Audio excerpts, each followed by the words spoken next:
আসসালামু আলাইকুম। সুপ্রিয় শিক্ষার্থীবৃন্দ, আজকের ভিডিওতে সকলকে স্বাগত জানাচ্ছি। আজকে আমরা কথা বলবো সমাজসেবা অধিদপ্তরের ইউনিয়ন সমাজকর্মী পদের নিয়োগ পরীক্ষার বিস্তারিত। তো এই ইউনিয়ন সমাজকর্মী পদের নিয়োগ পরীক্ষায় প্রমোশনটা কিভাবে হয়, নিয়োগ পরীক্ষাটা কোথায় হয়, নিয়োগ পরীক্ষাটা কত নাম্বারের হয় এবং এই ইউনিয়ন সমাজকর্মী পদের কি কি কাজ রয়েছে বিস্তারিত আলোচনা করব আমরা আজকের এই ভিডিওতে। সো আমরা শুরুতেই দেখি যে ইউনিয়ন সমাজকর্মী পদের নিয়োগটা দেওয়া হয়েছিল একদম 12 জুন 2024, অর্থাৎ 12 জুন থেকে কিন্তু আবেদনটা শুরু হয়েছিল। মাঝখানে কোটা সংস্কার আন্দোলনকে কেন্দ্র করে যে সরকার পতন হয়েছে তার প্রেক্ষাপটে তখন নেট বন্ধ থাকায় এই নিয়োগ পরীক্ষার আবেদনটা ডেটটাকে এক্সটেন্ড করা হয়েছে এবং এটার ডেটটাকে আগামী 3 সেপ্টেম্বর 2024 পর্যন্ত বাড়ানো হয়েছে। এখন আপনারা যারা এই ইউনিয়ন সমাজকর্মী পদে আবেদন করতে চান, আবেদন করার জন্য আপনারা এখানে লিঙ্ক দেয়া আছে যে http://ds.teletalk.com.bd এই লিঙ্কে যেয়েই কিন্তু আপনারা আপনাদের ফোনের মাধ্যমেও খুব সহজেই আবেদন করতে পারবেন। তবে আবেদনের ক্ষেত্রে বয়সটা হচ্ছে 18 থেকে 30 বছর পর্যন্ত, অর্থাৎ 30 বছরের বেশি হলে সেক্ষেত্রে কিন্তু আবেদন করতে পারবেন না। তবে বীর মুক্তিযোদ্ধার সন্তানদের ক্ষেত্রে এই বয়সটা 32 বছর পর্যন্ত শিথিলযোগ্য। তবে যেহেতু কোটা সংস্কার আন্দোলনের ফলে বীর মুক্তিযোদ্ধাদের কোটাটা ওঠানো হয়েছে, এখন যেটা 5% করা হয়েছে, এখন এই 32 বছর পর্যন্ত এটা আবেদন করা যাবে কি যাবে না এটা আপনারা একটু দেখে নিতে পারেন। এটা এখনও আমি আমি পুরোপুরি ক্লিয়ার না। যা হোক, এই পরীক্ষার জন্য পরীক্ষার আবেদন ফি লাগবে 223 টাকা সার্ভিস চার্জ সহ, এবং আবেদন জমা দেওয়ার পরে সাবমিট করার পরে আপনাদেরকে 72 ঘন্টার ভেতরেই কিন্তু টেলিটক সিমের মাধ্যমে এই 223 টাকা প্রদান করতে হবে। আদারওয়াইজ আপনার অ্যাপ্লিকেশনটাকে কিন্তু বাতিল বলে গণ্য করা হবে। তো দেখি ইউনিয়ন সমাজকর্মী পদের এই যে 2024-এর যে সার্কুলার, এখানে টোটাল সিট রয়েছে 209টি। তো ইউনিয়ন সমাজকর্মী পদের এই পরীক্ষাটা যদি ক্যান্ডিডেট সংখ্যা অনেক বেশি হয় তাহলে কিন্তু বিভাগীয় পর্যায়ে হতে পারে বা জেলা পর্যায়েও হতে পারে যদি ক্যান্ডিডেট সংখ্যা অনেক বেশি হয়, আর আদারওয়াইজ কিন্তু এটা হবে ঢাকার শহরে। আর এই পোস্টিংটা হয় বেসিক্যালি যার যার ইউনিয়নে। তবে আপনার ইউনিয়নে যদি সিট ফাঁকা না থাকে সেক্ষেত্রে আপনাকে আপনার পাশের ইউনিয়নে পোস্টিং দেওয়া হতে পারে। দ্যাট মিন্স আপনি ইউনিয়ন সমাজকর্মী পদে সিলেক্টেড হলে আপনি আপনার বাড়িতে থেকেই কিন্তু এই ইউনিয়ন সমাজকর্মী পদের চাকরিটা করতে পারবেন। তো আমরা তারপরে দেখি যে ইউনিয়ন সমাজকর্মী পদের কি কি কাজ রয়েছে।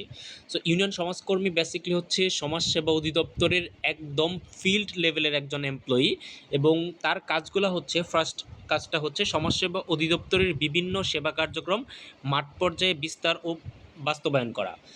দ্বিতীয়ত হচ্ছে মাঠ পর্যায়ের স্থানীয় জনগণের সাথে অধিদপ্তরের সমন্বয় সাধন করা। পল্লী সমাজসেবা কার্যক্রম, পল্লী মাতৃকেন্দ্রিক কার্যক্রম, এসিড দগ্ধ জনগণের পুনর্বাসন কার্যক্রম ইত্যাদি পরিচালনা করা।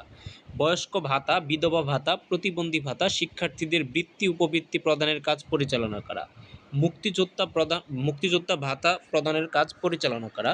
এছাড়াও সদর হাসপাতালে ও সমাজসেবা অধিদপ্তরের শাখাগুলোর কাজ পরিচালনায় সহযোগিতা করা। শিক্ষা, স্বাস্থ্য, নারীর ক্ষমতায়ন, শিশু অধিকার ইত্যাদি বিষয়ে জনসচেতনতা তৈরি করা। দ্যাট মিন্স সমাজসেবা অধিদপ্তরের এই যে ইউনিয়ন সমাজকর্মী পদের কাজগুলো বেশিরভাগই হচ্ছে কিন্তু সামাজিক উন্নয়নে, সামাজিক সচেতনতায়, গ্রামের একদম প্রত্যন্ত অঞ্চলের মানুষকে নিয়েই কাজটা করতে হয়। এবার আমরা দেখব এই ইউনিয়ন সমাজকর্মী পদের বেতনটা কতটুকু হয়। সার্কুলারে কিন্তু অলরেডি বলা আছে যে ইউনিয়ন সমাজকর্মী এটা হচ্ছে 16 গ্রেডের একটা চাকুরি, এবং এটা আপনারা তৃতীয় শ্রেণীর সরকারি চাকুরি বলতে পারেন। তো এই গ্রেডে আপনি যদি যোগদান করেন আপনি শুরুতেই পাবেন 9,300 টাকা মূল বেতন।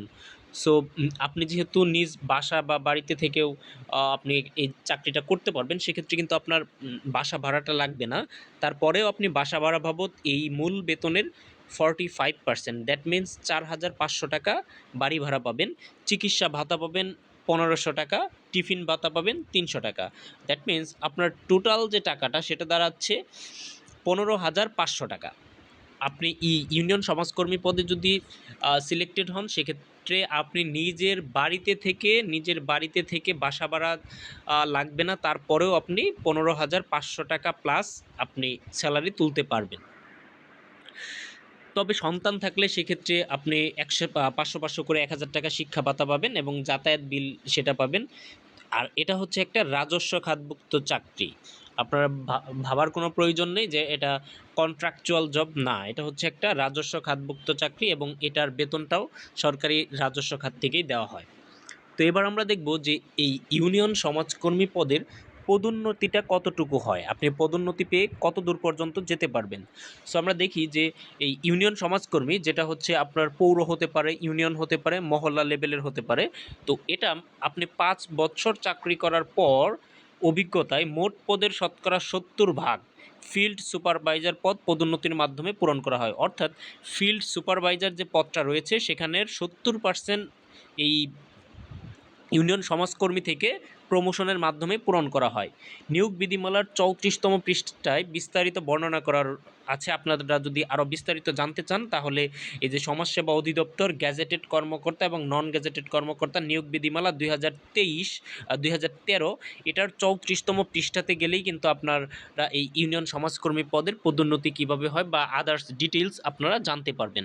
সো এই লিঙ্কটাও আমি কমেন্ট বক্সে দিয়ে দিব, আপনাদের যাদের জানা প্রয়োজন আপনারা সেই লিঙ্ক থেকে কিন্তু ইউনিয়ন সমাজকর্মী পদের পদোন্নতি সংক্রান্ত আরও বিস্তারিত অনেক আপনাদের যত প্রশ্ন রয়েছে সেখান থেকে দেখে নিতে পারবেন।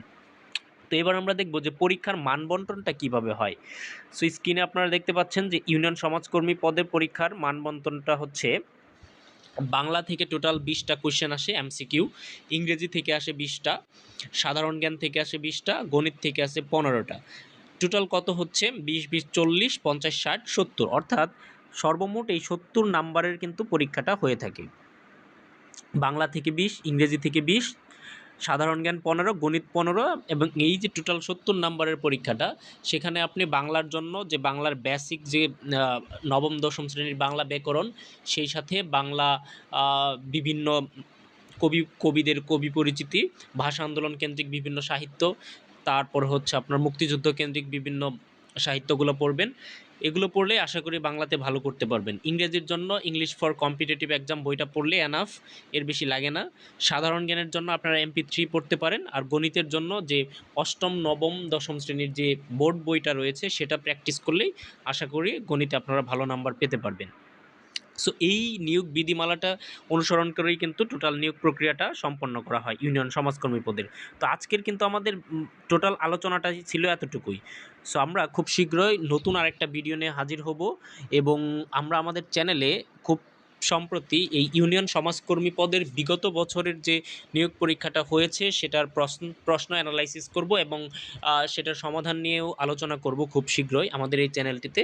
তো সেই ভিডিওগুলো পেতে আপনারা আমাদের চ্যানেলটির সাথেই থাকুন, সাবস্ক্রাইব করুন, শেয়ার করুন এবং সবার মাঝে ছড়িয়ে দিন। ধন্যবাদ সকলকে।